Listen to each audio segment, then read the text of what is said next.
গীত গাওঁতে যদি কণ্ঠটো খুব টাইট ফিল হৈ থাকে, ৰিলেক্স নালাগে, তেতিয়াহ'লে এই 30 ছেকেণ্ডৰ এক্সাৰচাইজটো আপোনালোকে ট্ৰাই কৰিব। লিপছটো লক কৰিব, লিপছটো এনেকৈ প্ৰেছ কৰিব আৰু ভিতৰ ফালৰ পৰা আপোনালোকে মানে হাৱা এৰা নিচিনাকৈ এটা শব্দ ক্ৰিয়েট কৰিবলৈ বুলি শব্দ এটা ক্ৰিয়েট কৰিব লাগিব। কেনেকৈ? এইফালৰ পৰা আপোনালোকে প্ৰেছ দিলে, দুটা আঙুলিয়ে প্ৰেছ কৰিলে আৰু ভিতৰ ফালৰ পৰা আৱাজটো কৰিব লাগিব।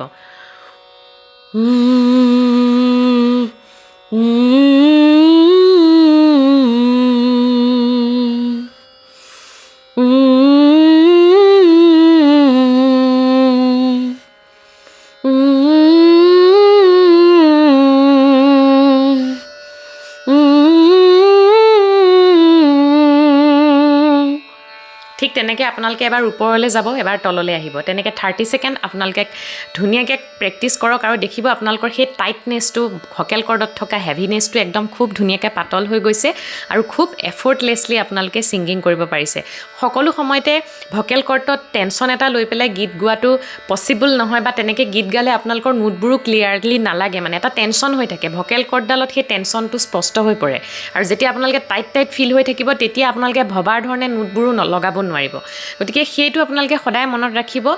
যিমান এফৰ্টলেছলি ছিংগিং কৰিব পাৰিব, সিমান গীতটো আপোনালোকে কনফিডেণ্টলিও মানে পৰিৱেশন কৰিব পাৰিব। আৰু এই 30 ছেকেণ্ডৰ এক্সাৰচাইজটো কৰি আপোনালোকে কিমান বেছি এফেক্টিভ ৰিজাল্ট পাইছে মোক কমেণ্টত জনাবলৈ নাপাহৰিব। আৰু ভিডিঅ'টো ভাল লাগিলে লাইক কৰিব, কমেণ্ট কৰিব, যিমান পাৰি সিমান শ্বেয়াৰ কৰিব, লগতে পেজখন ফ'ল' কৰি থ'ব আৰু কে মিউজিকেল হয় ইউটিউব চেনেলটো ছাবস্ক্ৰাইব কৰি থ'বলৈ নাপাহৰিব।